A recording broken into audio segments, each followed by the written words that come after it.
Ada yang mulai bercanda, kalau keluar rumah jangan pakai baju hijau dulu. Kedengarannya lucu, tapi siapa sangka, hanya dalam hitungan hari, warna hijau mendadak menjadi salah satu topik paling ramai di media sosial Indonesia. Benarkah ini sebuah fenomena misterius? Sebuah anomali yang sulit dijelaskan? Atau semua ini hanyalah kebetulan yang kemudian dirangkai menjadi cerita besar oleh kreativitas netizen? Semuanya bermula dari sederet video viral yang sebenarnya tidak saling berhubungan. Namun, warganet menemukan satu kesamaan yang dianggap menarik. Dalam beberapa video yang ramai dibahas, sosok yang menjadi pusat perhatian ternyata sama-sama mengenakan pakaian berwarna hijau. Dari situlah muncul istilah wanita baju hijau. Awalnya hanya candaan, lalu berkembang menjadi meme, kolase, hingga berbagai teori cocoklogi yang memenuhi beranda media sosial. Kasus yang paling banyak diperbincangkan adalah insiden di dalam bus Transjakarta. Dalam video yang beredar,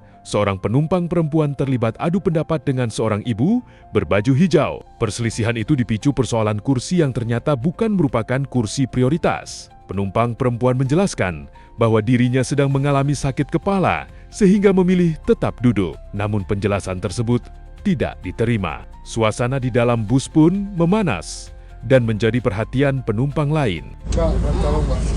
Enggak, biarin aja. Saya bukan duduk di kursi prioritas, kecuali iya, saya tapi duduk. bukan masalah bangku prioritas. Saya orang tua, kamu masih muda. Coba lihat KTP kamu berapa. Gak mau ngalah sama mamaku. Saya nggak mau ngalah, kenapa? Enggak, kebiasaan Bu. Kok kebiasaan? Anak muda kok gak mau ngalah sama orang tua. Aku mau lihat KTP kamu. Kamu umur berapa? Apa? Kamu umur berapa? Gak mau ngalah sama gue? Anjing lu ya. Ya. Ya. Saya juga capek Bu, saya Kok tidak capek juga kamu anak muda? Lah, Hah? Gak mau ngalah ya. Biarin Bu. udah Kebiasaan Bu dia. bukan urusan ibu, saya kan bukan duduk di kursi Kan prioritas. masalah nggak prioritas.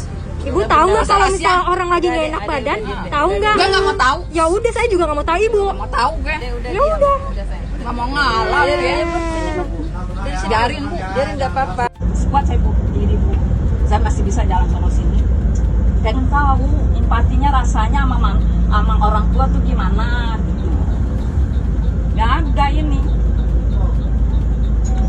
Sifat orang seperti itu. Iya Bu. Kalau dari orang tua diajak. Gak ada rasanya ini. Emang batu dia anak. Belum aja dia. Kena balaknya dia. Saya mau Bu di mana-mana Bu. Kalau saya benar saya berani Bu. Saya nggak takut. Yang saya takut hanya Allah. Aja. Saya takut sama Tuhan saya. Kalau saya benar saya nggak takut sama manusia. Nggak ada empatinya. Benernya anak. Manusia iblis bukan manusia iblis. Gue lo mau gitu ya. Bangsat lo, anjing lo ya. Mau lawan lo.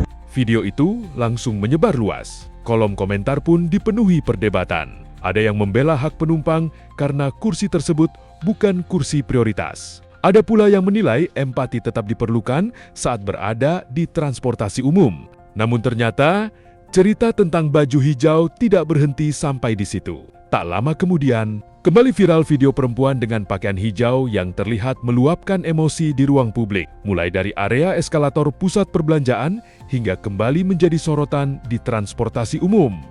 Kalau kamu ngikuti dia, kamu reserse muda sudah bersifat seperti ini. Apalagi kalau kamu jadi tua. Tidak pantas reserse muda seperti ini, tidak sopan. PTDH kamu ya, pecat tidak dengan hormat kode etik. Kok rekam omongan saya? Penampilan kayak gini, buat apa ngeliatin barang saya? Matamu mata maling, tau nggak? Itu mata reserse, mata maling. Melihati barang, kalau perlu memegangi. Kalau akan busuk begitu tuh, saya bukan kriminal, paham? Saya bukan kriminal. Apa kamu dibayar sama Freddy Pratama narkoba? Kok sampai tidak kau tangkap? Iya, yang sama turun ini kan reserse. Reserse Cina ini, saya beritahu dia. Tangkap etnisme Cina yang melarikan diri ke luar negeri oleh kriminal. Tangkap dia.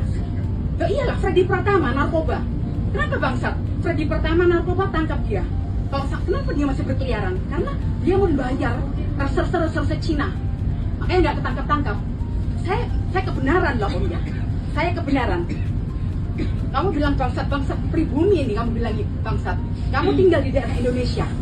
Kalau kamu bilang bangsat, kembali ke Tiongkok. Kembali kamu ke Cina. Di sini adalah negeri, kamu dapat gaji dari pajak rakyat Indonesia. Ingat itu Om, kamu dapat gaji dari pajak rakyat Indonesia. Paham itu? Cina bagus banyak, tapi Cina yang dibayar oleh Freddy Pratama, reserse Cina, itu juga banyak. Makanya dia masih berkeliaran, itu yang saya inginkan. Dan ini reserse yang kurang ajar, yang tidak mau mendengar kebenaran. Siap kamu? Ya, itu aja. Saya beritahu kebenaran. Kebenaran. Iya, karena dia salah. Dia mengatakan orang yang salah itu baik, orang yang benar dan baik dikatakan bangsat. Ini suatu jangan mengklaim seperti itu, jangan menjudge seperti itu. Saya ingin bukti. Mana buktinya kalau saya teroris? Bisa Anda buktikan? Ayo buktikan sekarang. Potongan-potongan video yang berbeda itu kemudian digabungkan oleh netizen menjadi satu narasi besar, seolah ada pola yang terus berulang. Padahal setiap kejadian memiliki latar belakang dan konteks yang berbeda.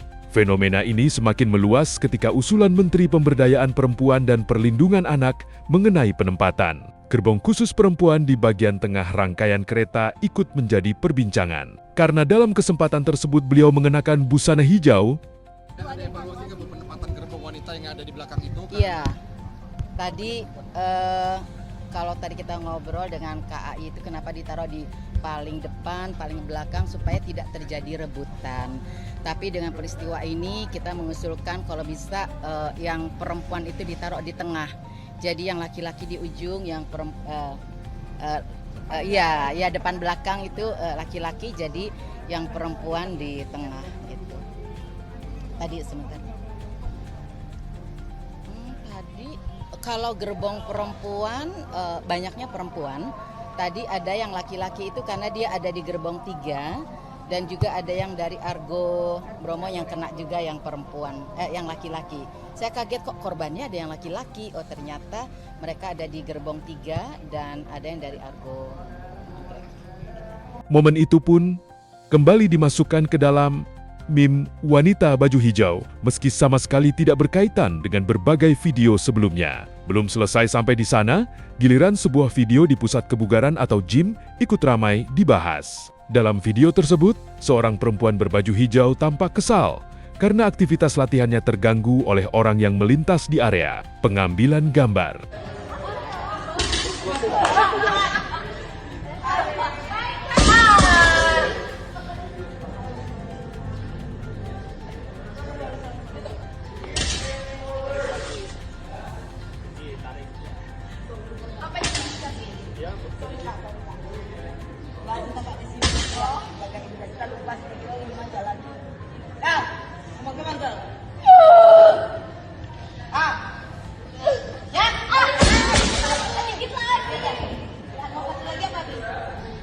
Tadi karena ada lift dulu si anjing emang nih.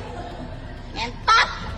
Sebagian orang memahami bahwa latihan berat memang membutuhkan fokus tinggi. Namun banyak juga yang mengingatkan bahwa gym merupakan ruang publik yang digunakan bersama sehingga semua orang memiliki hak yang sama untuk beraktivitas. Lalu muncul lagi kasus berbeda dari Lampung dalam peristiwa yang menyita perhatian publik terkait seekor tapir dilindungi yang ditemukan mati di kawasan Mesuji. Salah satu orang yang terlihat di video juga kebetulan mengenakan pakaian hijau. Sekali lagi, tidak ada hubungan antara kasus tersebut dengan video-video sebelumnya. Namun karena warna bajunya sama, netizen kembali menghubungkannya ke dalam tren anomali baju hijau. Di titik inilah internet menunjukkan cara kerjanya. Berbagai kejadian yang sebenarnya berdiri sendiri dirangkai menjadi satu cerita utuh, meme bermunculan di mana-mana. Bahkan muncul candaan bahwa memakai baju hijau di tempat umum bisa membuat seseorang lebih mudah viral. Kolom komentar pun dipenuhi beragam respons. Ada yang menganggapnya sekadar hiburan khas media sosial. Ada yang tertawa melihat kreativitas netizen dalam membuat meme. Namun tidak sedikit pula yang mengingatkan agar publik tidak sampai menghakimi seseorang hanya karena warna pakaian yang dikenakannya. Pada akhirnya, fenomena wanita baju hijau bukanlah bukti adanya sesuatu yang mistis ataupun sekte baru. Yang justru menarik adalah bagaimana media sosial mampu mengubah serangkaian kebetulan menjadi sebuah narasi yang dipercaya, dibahas, bahkan dijadikan hiburan oleh jutaan orang. Lalu menurut kalian, bagaimana? Apakah semua ini murni kebetulan yang dipoles kreativitas netizen? Atau justru algoritma media sosial membuat kita merasa seolah-olah ada pola yang sebenarnya tidak pernah ada? Tulis pendapat kalian di kolom komentar.